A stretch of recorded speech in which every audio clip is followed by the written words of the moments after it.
Bismillahirrahmanirrahim. Assalamualaikum warahmatullahi wabarakatuh. Alhamdulillah, summa salatu wassalamu ala sayyidina Rasulillah wa ala alihi wa sahbihi wa mawalah, amma ba'd. Baik Bapak Ibu sekalian, kembali kita memasuki pembahasan tentang tauhid. Yang lalu minggu semalam kita mengkaji tentang fiqih, ya kan? Ini sekarang kita masuk tentang pembahasan tauhid. Apa di antara pembahasan tauhid yang hari ini akan kita bahas? Wa mayyitun bi umrihi wa may yuqtal. Perihal kematian itu waktunya sudah ditentukan. Kematian itu bakal datang, baik dia dibunuh atau dia bunuh diri. Nah itu ingat tuh, kematian itu bakal datang dalam 3 hal. Nggak ada musibah apapun tiba-tiba mati, ada kan? Atau dibunuh. 2, dia nggak dibunuh tapi bunuh diri. 3, maka bentuk yang seperti itu juga namanya bentuk ajal yang sudah ditentukan Allah. Jadi cara manusia itu mati berbeda-beda. Ingat Bapak Ibu sekalian, sunnah menyebutkan kata-kata mati secara lisan dan hati.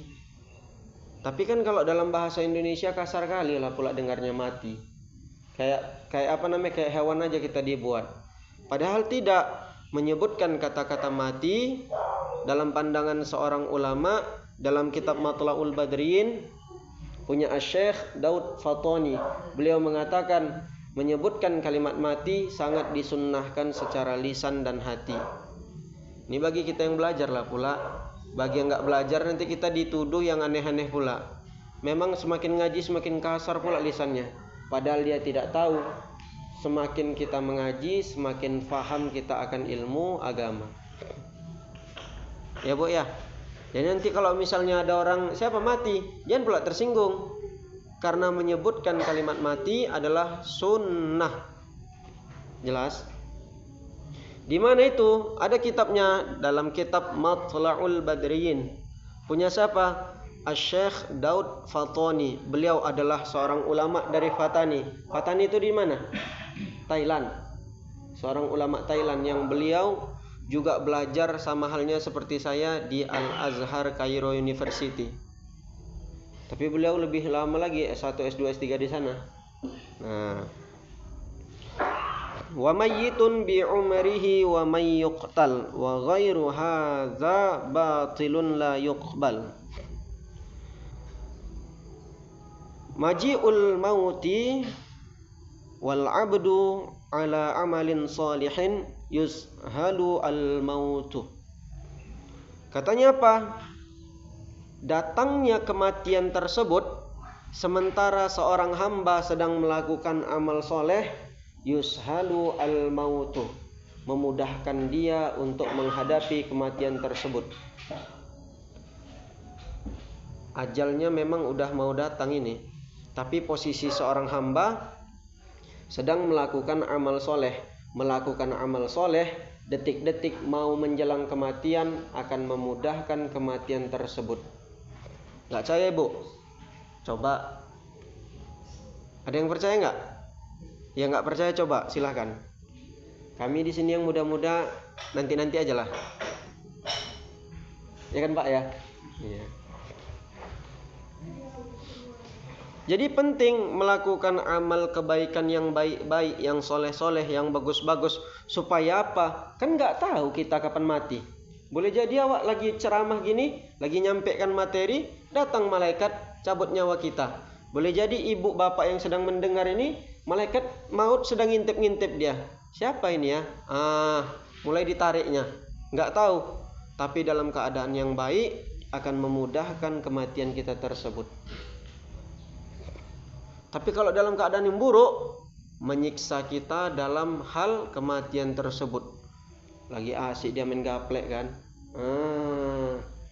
tenang dia lagi ngisap ngisap ganja, datang malaikat maut Udah malaikat mautnya nggak suka dengan pelaku maksiat, apalagi yang dimainkannya hal-hal yang diharamkan Allah, maka malaikat maut mencabut orang yang dalam keadaan maksiat, nggak tanggung-tanggung, nggak dia belas kasih, langsung dari dadanya diambil, ditarik, dilepas, baru disentap mati.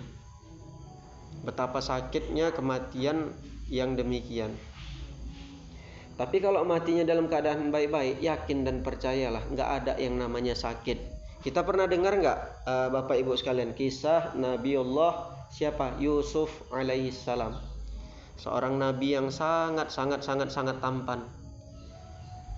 Kemudian dia disuruh keluar, sementara seluruh tuan putri, kemudian ratu hadir tepat berada di hadapan Nabi Yusuf. Disediakan apel sama si siapa? Sayyidah Zulaikha, dikasih apel masing-masing, dikasih pisau masing-masing.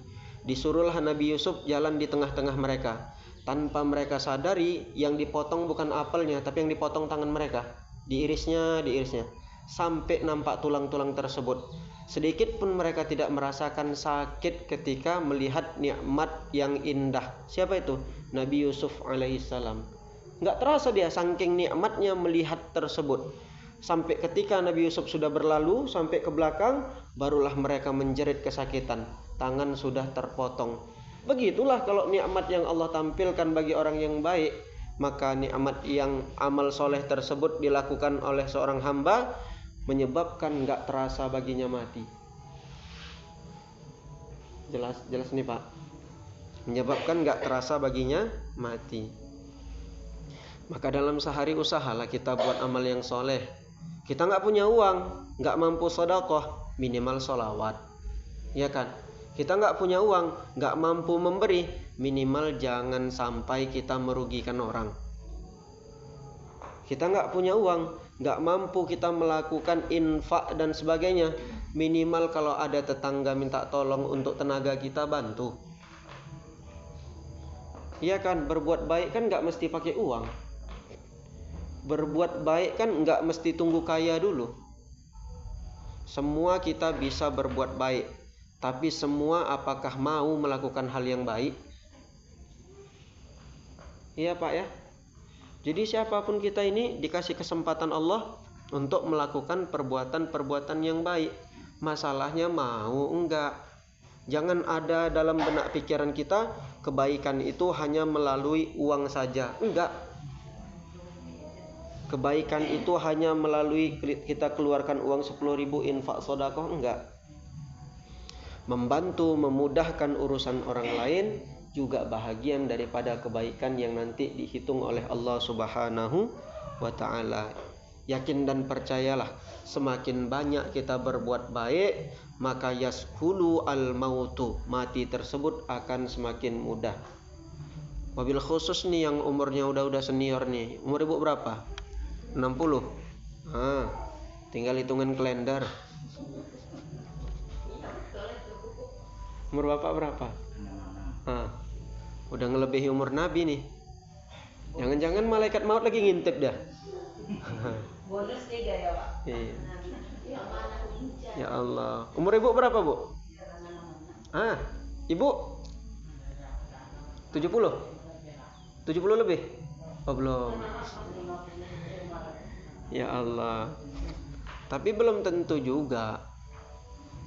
Kakek dan nenek kami dulu meninggalnya lama. Orang-orang zaman dahulu meninggalnya hampir 100 tahun. Belum tentu yang tua dipanggil duluan. Belum tentu. Ada anak yang baru terlahir langsung meninggal. Jadi kematian gak bisa diukur dari sisi tua muda. Kematian itu yang tahu hanyalah Allah Subhanahu wa ta'ala. Maka kalau ada orang yang terkapar di opname, kemudian dia nggak sadarkan diri, jangan kita klaim alama bentar-bentar lagi dah mati lah si kawan. Salah. Belum tentu. Boleh jadi selesai dia itu sembuh dia TikTokan lagi dia. Iya kan. Main YouTube lagi dia, main Facebook lagi dia. Belum tentu. Maka Yang menjadi standar kematian bukan masalah umur kita tua, muda, renta dan sebagainya. Yang menjadi standar kematian hanyalah Allah Subhanahu wa taala yang tahu. Ada orang yang mohon maaf nih Bu, nakalnya luar biasa. Di kampung itu terkenal dia bandalnya luar biasa. Ada orang digebuki, rumah orang dimalingi. Tapi Allah kasih umurnya panjang. Kita yang hidup geram nengok dia, berharap dia cepat mati. Benar kan? Kita yang hidup nih geram nengok dia. Kalau bisa kita lenyapkan nyawanya, kita lenyapkan juga. Tapi ingat Bu, Allah masih sayang sama dia.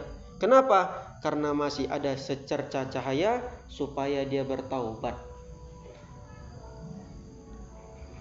Karena masih ada harapan selagi umur masih ada dalam diri kita, kehidupan masih Allah kasih, cepatlah taubat. Orang yang bertaubat itu lebih baik di sisi Allah ketimbang orang-orang yang soleh aja dia, nggak pernah buat maksiat, nggak pernah apa. Ada kan yang kasusnya tiba-tiba terakhir mati dalam keadaan kafir. Siapa yang kemarin? Barsusoh. Dari kecil, dari anak-anak sampai dia tua nggak pernah melakukan maksiat. Pas ketika mati dalam keadaan kafir. Ada tuh. Makanya jangan pernah bilang sama orang-orang yang nggak baik, jangan pernah bilang sama orang-orang yang preman, jangan pernah bilang sama orang-orang yang bandal matinya dalam keadaan tidak baik. Belum tentu. Boleh jadi kematian orang tersebut jauh lebih baik daripada kita yang berbuat soleh. Karena kita nggak tahu, mungkin di antara perbuatan nakal dia yang kita lihat saja setiap hari, ada perbuatan baik dia yang nggak kita tahu. Mungkin. Sehingga menyebabkan orang tersebut masuk ke dalam surga. Sama halnya ada seorang pelacur, mohon maaf Bapak Ibu sekalian, hari-harinya kerjanya gitu aja, nggak ada baiknya. Setiap hari kerja begitu saja. Satu hari dia jalan, ditengoknya ada anjing yang sedang kehausan, nggak tega, nggak sampai hatinya. Dia buka sepatunya, diikatnya pakai tali, diambilkannya air tersebut, dia kasih minum anjing tersebut. Kelang beberapa minggu mungkin meninggal dia, mati. Ternyata setelah itu ditanya, bagaimana terhadap orang yang pezina tersebut? Maka keluar hadis Nabi SAW, dakhalatil jannah, perempuan tersebut masuk ke dalam surga. Bayangkan. Jadi kita nggak bisa mengklaim gara-gara keburukan orang, terus kita sendiri yang nggak tahu nasibnya gimana, kita hukumkan dia masuk neraka, kita hukumkan dia kafir. Na'udzubillah, jangan. Selamat datang Bu di Indomaret. Ya Allah. Bisa ya? Wa kadzalika as-siwak fima dzakarahu jama'atun. Begitu juga perbuatan-perbuatan yang lain sebagaimana disebutkan oleh para ulama. Ini saya kasih tips untuk Bapak, untuk Ibu sekalian, tolong diamalkan. Wa mimma yashulu al-mautu, di antara yang memudahkan kita untuk mengalami kematian. Kita mau nggak matinya dalam keadaan mudah? Mau kan? Iya kan? Nggak mau mengalami sakaratul maut yang sangat pedih. Gimana caranya? Ada nggak tips dan triksnya? Ada. Wa mimma yashulu al-mautu wa jami'u ma ba'dahu minal ahwali ma dzakarahu as-Sanusi. Disebutkan sama Imam Sanusi, apa caranya? Salatu raka'ataini lailatal jumu'ati ba'dal maghribi yaqra'u ba'dal fatihati az-zaljalah 15 marrat. Katanya dari salat 2 rakaat di malam Jumat. Ingat, malam Jumat salat 2 rakaat. Kapan itu? Setelah salat maghrib, maka kita niat ngapain? Salat sunnah 2 rakaat. Ingat ya, setelah salat maghrib kerjakan salat sunnah 2 rakaat. 2 rakaat apa nih? Ba'dal maghrib. Ya, ada qabliyah, ada Ba'diyah maghrib, kerjakan 2 rakaat. Ngapain? Yaqra'u ba'dal Fatihah. Setelah kita baca Al-Fatihah, maka bacalah Az-Zalzalah. Apa itu? Idza zulzilatil ardu zilzalaha. Dibaca dia itu sebanyak berapa kali? Khamsa asyarata marrah. Sebanyak 15 kali. Ta'dulu nisful Qur'ani. Maka yang membaca zalzalah tersebut sebanyak 15 kali, hampir dia separuh Al-Quran pahalanya. Jadi yang membaca surah zalzalah setelah ba'diyah maghrib dibaca 15 kali, maka nanti akan dimudahkan Allah dalam keadaan matinya. Nah, diamalkan Bu, Pak. Di salat maghrib, akan ada salat sunnah qabliyah, ada salat sunnah ba'diyah. Setelah ba'diyah maghrib itu, lancarkan lisan kita untuk baca surah zalzalah sebanyak 15 kali. Insya Allah mati dalam keadaan ya baik. Siapa yang bilang? Bukan saya yang bilang. Ini di dalam kitab Hasyiatul Baijuri ala Jauharatit Tauhidi, yang di matannya punya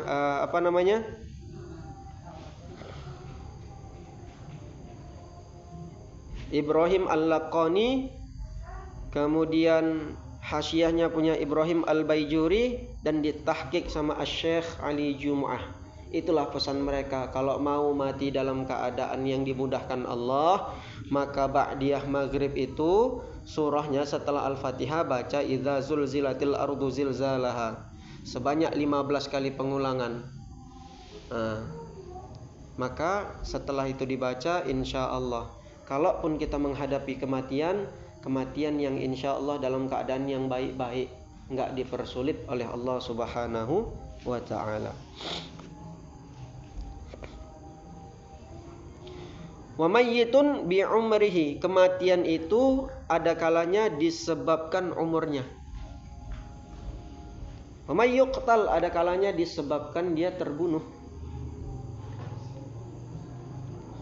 Ai kullu dzi ruhin yaf'alu bihi ma yazhaqu ruhuhu mayyitun binqidai umrihi.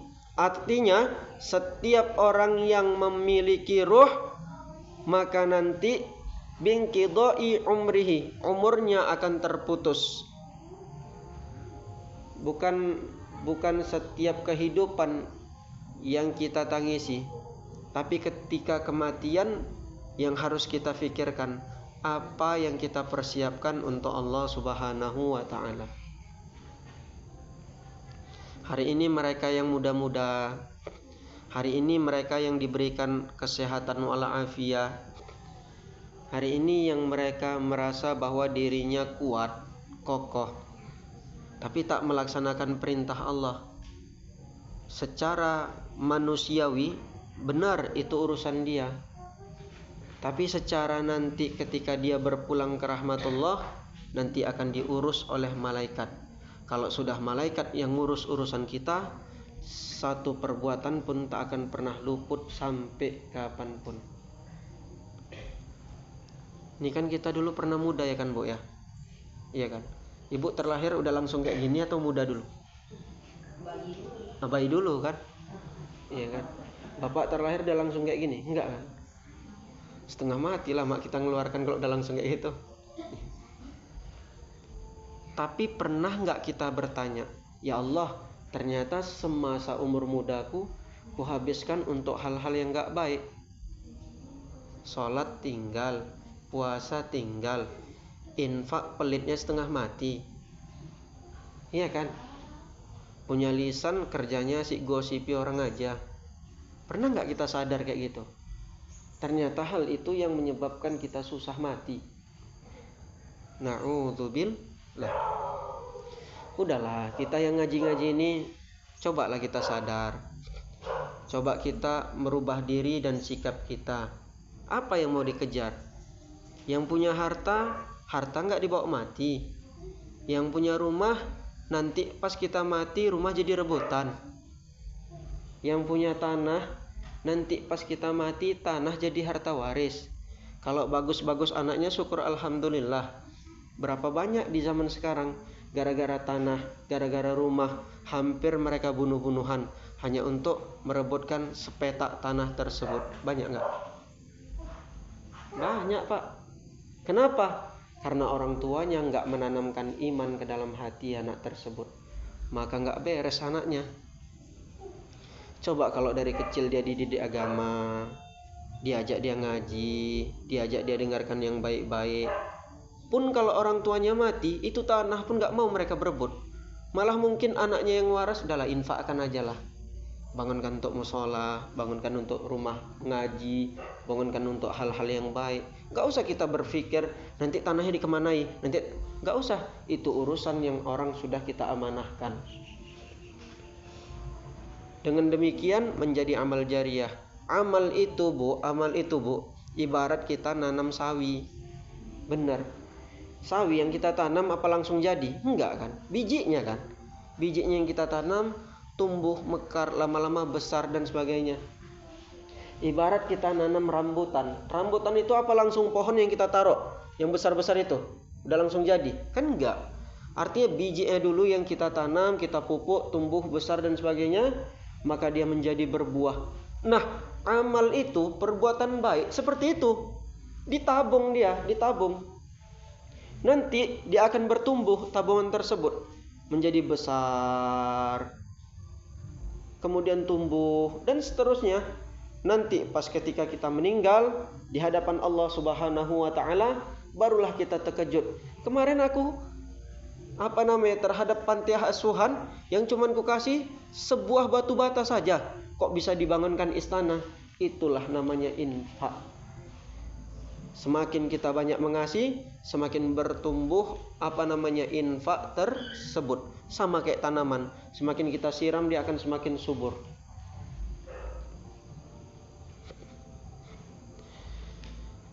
Kita lanjut, Pak. Lanjut ya. Mana tahu ada yang mau undangan kan?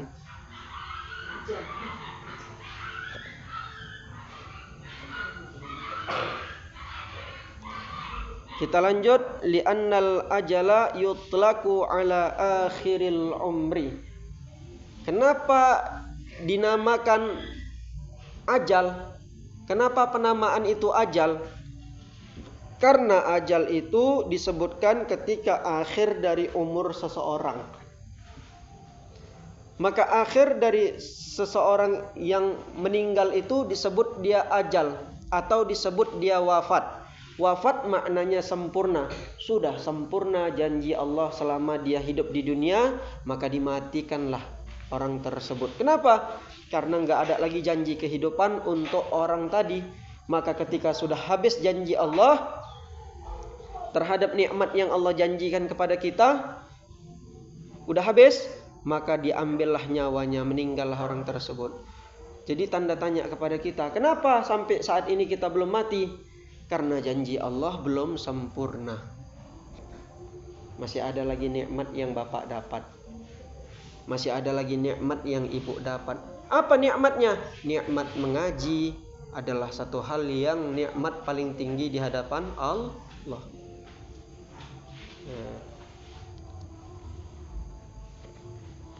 Ini kita bersyukur. Nggak apa-apa Bu, biar aja anak-anak itu main-main di musola, dia berantem, dia begaduh. Gak apa-apa. Timbulkan dulu sifat dan sikap cinta mereka terhadap musola, terhadap masjid Allah. Namanya anak-anak memang sifatnya begaduh lah. Kecuali emak-emak datang ke masjid begaduh nih, memang luar biasa ini. Gak apa-apa. Kalau udah tertanam rasa cinta dia dengan rumah Allah, ya dengan masjid Allah, nanti dengan sendirinya dia akan perbaiki dirinya. Belum saatnya kita belum saatnya kita marahi dia. Biarkan. Maka saya nggak setuju kalau ada di masjid-masjid anak lari-lari, kemudian dia begaduh sama temannya. Memang namanya sifat anak-anak. Kalau bapak-bapak tadi baru kena tempeleng dia. Ya. Jadi kematian masjid dan musola tersebut apabila anak-anak udah nggak mau lagi datang. Nah, hati-hati kita.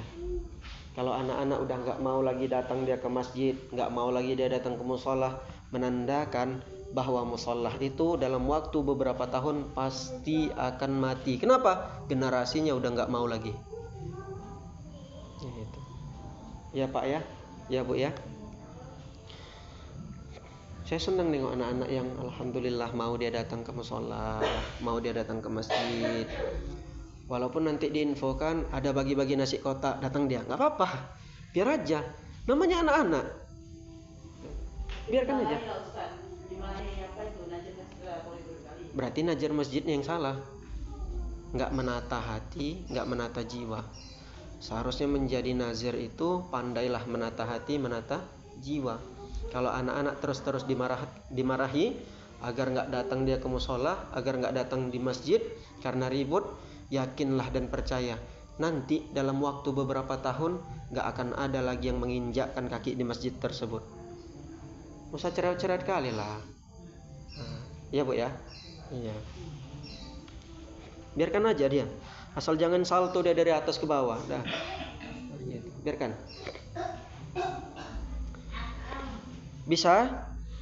Kemudian kenapa dinamakan kematian itu sebagai ajal? Karena itu akhir daripada umur seseorang.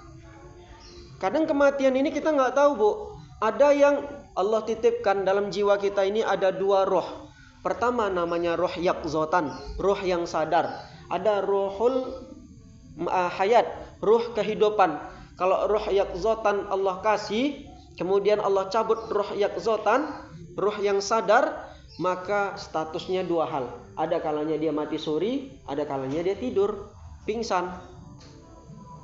Jadi kalau orang yang mati suri, tidur, pingsan, belum mati dia sebenarnya, belum mati. Kenapa? Ruhul hayatnya masih nempel sama diri dia. Jadi orang-orang yang pingsan itu, yang tidur, kemudian apa? Mati suri, ingat, dia belum mati. Sehingga kapan Allah mau balikkan roh yaqzatan dia, roh sadarnya, dengan sendirinya dia akan tersadar. Ada nggak di kampung kita ini yang mungkin pernah mati suri? Ada nggak? Ada? Ibu pernah? Oh nggak pernah. Alhamdulillah. Kalau koma itu mati suri juga. Nah koma bagaimana? Koma itu masih dikategorikan roh yaqzatannya dicabut Allah. Roh sadarnya, rasa sadar dia dicabut Allah Subhanahu wa ta'ala. Kenapa ibu bapak bisa tidur? Karena nikmat sadar Allah cabut. Kalau nikmat sadar terus Allah kasih 24 jam, besok dikasih lagi, sampai kapan pun gak bisa istirahat. Kalau orang gak ada istirahatnya, apa yang terjadi? Sakit. Makanya bersyukur kita Allah cabut namanya ruh yaqzatan, ruh sadar kita. Kapan terasa nikmat tidur Bu, Pak? Kalau udah ngantuk kali. Tapi kalau lagi segar dia, paksakanlah tidur, pening. Iya kan? Kapan nikmat lapar itu, kapan nikmat makan itu terasa? Kalau udah lapar. Tapi kalau kita udah makan semuanya, nasi goreng kita hembat, mie Aceh kita hembat, kemudian kalau ada apa lagi, goreng-gorengan kita hembat lagi sampai kenyangnya luar biasa. Terus dikasih lagi orang makan, kira-kira nikmat nggak? Enggak. Karena perut udah nggak sanggup untuk nampung. Kapan terasa nikmat istirahat? Kalau udah capek. Dan kapan terasa nikmat ngaji? Kalau dia sudah merasa dirinya kurang ilmu, baru dia merasakan nikmat ngaji. Tapi kalau dirinya merasa bahwa udah cukup ilmunya, beramal sudah paten, kemudian kehidupan dia udah merasa paling bagus, yakinlah siapapun yang ibu ajak, siapapun yang bapak ajak, sampai hari kiamat gak akan pernah terdetak pintu hatinya. Kenapa? Karena dia sudah merasa lebih layak, lebih pantas dalam kehidupan dunia ini, sehingga dia tidak mau menerima kajian dan bentuk pengajian. Jadi gak usah kita berpikir yang jauh-jauh. Kita berpikir tentang masalah nikmat. Kapan terasa nikmatnya mati itu? Kapan terasa nikmatnya mati itu? Setelah kita tahu bahwa berbuat baik akan menimbulkan nikmat dalam kematian. Allah.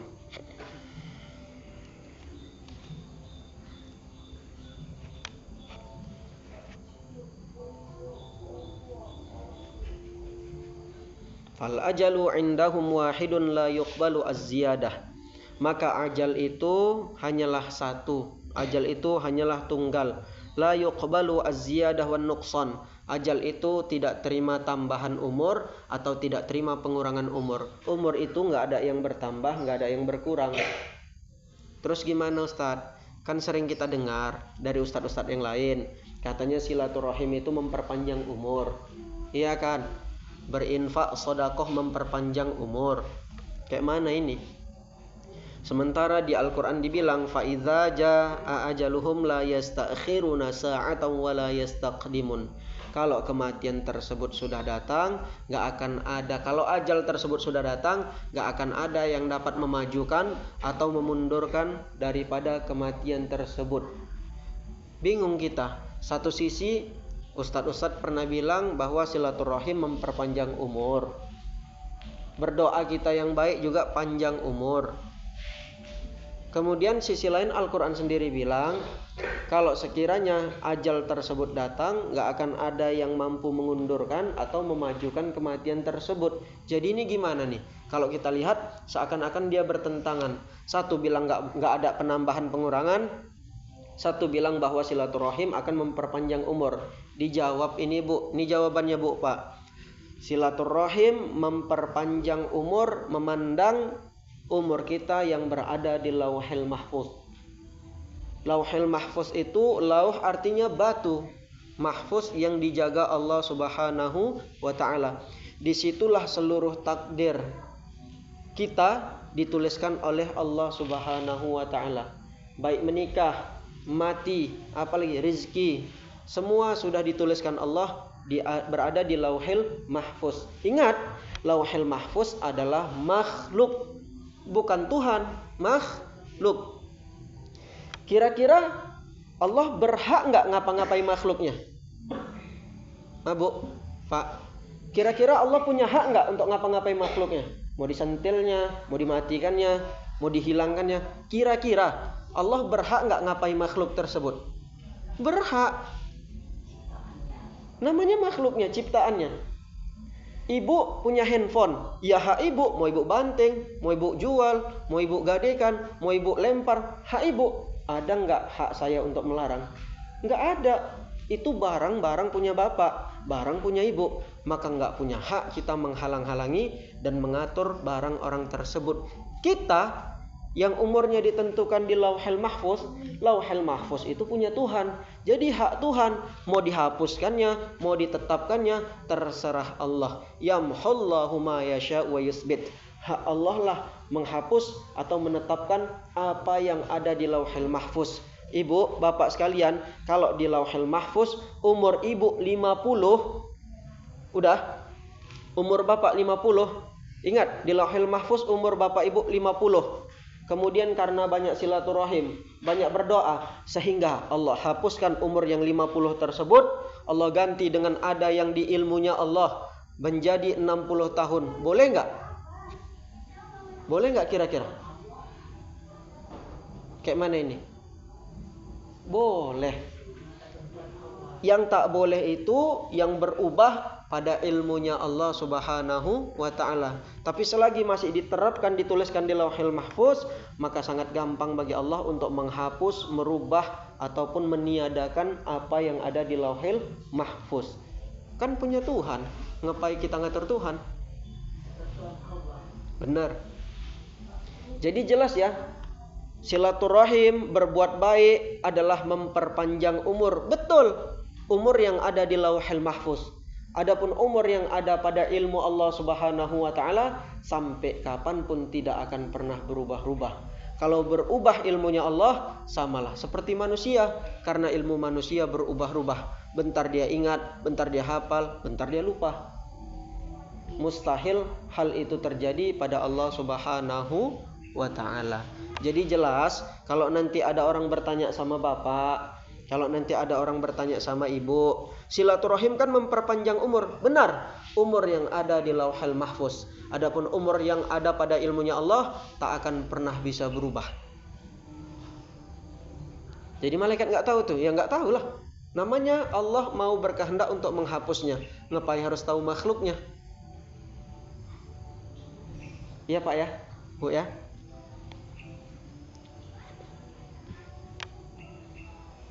Allah.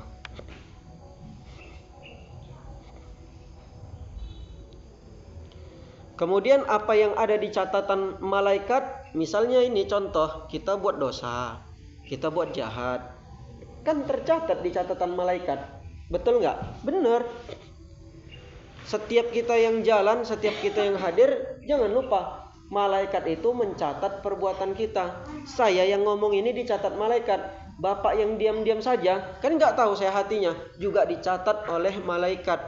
Kapan nanti kita tahu? Setelah hari kiamat diserahkan suhuf itu catatan, diserahkan catatan kepada kita. Ada yang dari depan menunjukkan ini manusianya baik, ada yang dilempar dari arah belakang menunjukkan manusianya buruk. Kapan kita tahu catatan tersebut? Setelah nanti kita berada di padang mahsyar. Kasih Bang ya. Dan jangan takut ibu-ibu dan bapak sekalian, yang dicatat oleh malaikat belum tentu malaikat tahu semuanya. Belum tentu. Ada yang disatarkan oleh Allah, ada yang ditutupkan oleh Allah, sehingga kita pun nggak tahu dan malaikat nggak tahu. Ada yang dihapuskan oleh Allah perbuatan buruk kita, karena kita melakukan perbuatan baik, nolong orang dan sebagainya, Allah hapuskan itu perbuatan buruk. Ingat, nggak tahu malaikat kalau Allah sedang menghapusnya. Dan kita pun nggak tahu bahwa perbuatan tersebut sudah tidak dipermasalahkan oleh Allah Subhanahu wa ta'ala. Ya Allah, enak kali jadi hambanya Allah Subhanahu wa ta'ala, Maha Pemaaf. Jangan pula yang berbuat dosa merasa seakan-akan dirinya lah yang kekal abadi di neraka. Nggak boleh kita buruk sangka sama Allah. Yang harus kita rubah adalah cara kita memperbaiki diri kita. Seorang yang punya maksiat jangan merasa dirinya min ahlin nar, jangan merasa dirinya abadi di neraka. Nggak boleh. Orang kita belum mati kok udah buruk sangka di luar. Nggak boleh. Ya Allah.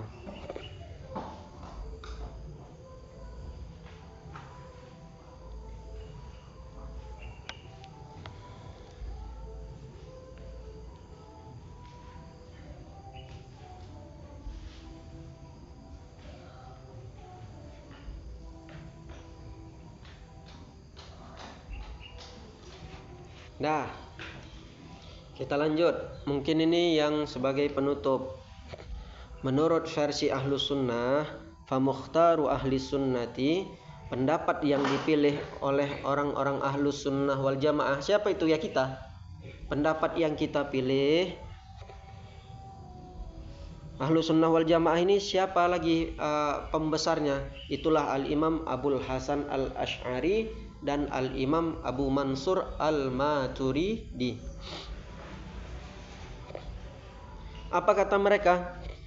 Anna kulla maqtuli mayyitin, bahwa setiap mayat yang terbunuh atau bunuh diri, binqidai umrihi, dengan cara selesai umur dia selama di dunia ini, wa huduri ajalihi, hadir ajal tersebut, fil waqtil ladzi, pada waktu yang alimallahu husula mautihi fihi azalan, yang Allah sendirilah tahu kematian tersebut di alam azalinya Allah Subhanahu wa ta'ala.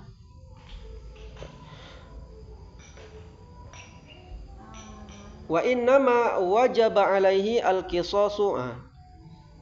Jadi Bapak Ibu sekalian, kematian yang dihasilkan dari diri kita, ada kalanya mati terbunuh, dibunuh orang. Ada kalanya dia mati bunuh diri. Kalau mati dibunuh orang, pada dasarnya Allah sudah tahu bahwa nanti takdir dia mati dalam keadaan dibunuh. Udah tahu Allah. Sudah, pada ilmu Allah itu bakal terjadi. Cuman pada pandangan syariat kita, kalau mati orang tersebut dalam keadaan terbunuh, maka yang membunuh wajib kena qisas. sebagai hukuman dunia dia. Jelas ya? Ada ilmu Allah, ada hukum yang Allah letakkan di dunia. Sama kayak kita masuk kelas. Kalau kita belajar di kelas kan kita punya aturan. Nggak boleh kita langgar aturan di kelas tersebut. Nggak boleh seorang anak jualan di lokal. Iya kan? Nggak boleh seorang anak berbuat anarkis di kelas. Itu kan aturan di kelas yang harus kita jalani. Kalau melanggar aturan tersebut, maka gurunya akan beri vonis, beri sanksi. Disetrapnya, lari, jalan jongkok, dan sebagainya. Itu contoh aturan yang ada di dunia. Ibu bapak sekalian, Allah titipkan ruh kepada kita. Allah tahu bahwa nanti orang ini matinya bakal dalam keadaan dibunuh. Udah tahunya Tuhan. Cuman permasalahannya karena kita di dunia, yang membunuh juga hidup di dunia, maka sanksi dunianya ada. Apa itu? Bagi yang membunuh akan dibalas kisos. Kisos itu apa? Dibunuh balik. Itu hukum Islamnya. Kenapa harus diadakan kisos? Nyawa itu nggak bisa dibalas kecuali dengan nyawa. Jadi kalau misalnya mati orang tersebut disebabkan dia dibunuh, secara hukum Islam, masalahnya Indonesia kita ini nggak hukum Islam. Secara hukum Islam dia wajib dikisos, dibunuh. Dengan hadirnya kisos tersebut, orang nggak dendam lagi. Tetangganya udah nggak bisa nuntut, ya kan? Keluarganya udah nggak bisa nuntut. Manusia yang bunuh udah dibunuh juga kok. Mana ada lagi sifat dan rasa dendam kita? Udah habis. Sama-sama impas bahasanya. Kan begitu kan? Tapi hukum yang berlaku di Indonesia tidak seperti itu. Malah kalau ada keluarga yang dibunuh, terus keluarga yang lain bunuh dia, malah yang bunuh ini akan masuk penjara. Karena hukum kita masih mengikuti hukum Belanda. Ya, Bapak Ibu sekalian ya. Bukan mengikuti hukum syariat Islam. Sehingga kita nggak berhak untuk melakukan kisos terhadap orang yang bunuh keluarga tersebut. Kalau hukum yang diadakan manusia menimbulkan satu, sakit hati, keluarganya udah hilang nyawanya. Sementara keluarga daripada si pembunuh boleh jadi senang karena dia orang kaya, dia bisa tebus itu hukum. Iya kan? Na'udzubillah. Ya Allah. Intinya kalau orang tersebut mati dalam keadaan terbunuh, memang begitulah ajalnya. Sekiranya pun Bu, kalau dia enggak terbunuh, dan pada waktu itu juga pasti dia bakal mati. Jelas ya? Terbunuh itu, ya, terbunuh itu hanyalah sebabnya saja. Sebab dia hilang nyawanya. Hanya sebabnya saja. Apakah Allah nggak mampu mendatangkan sebab yang lain dalam waktu yang bersamaan? Mampu. Sakit jantung dia tiba-tiba meninggal. Ya kan? Atau ada orang mati dalam keadaan bunuh diri.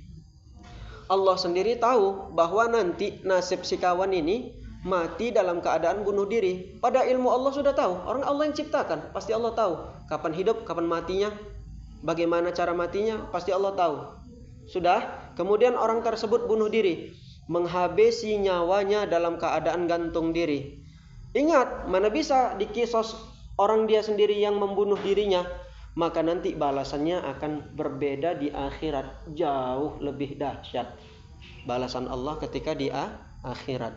Jadi kalau sekiranya dia enggak bunuh diri, yang menjadi pertanyaan, apakah dia mati atau enggak? Cuman ini Pak,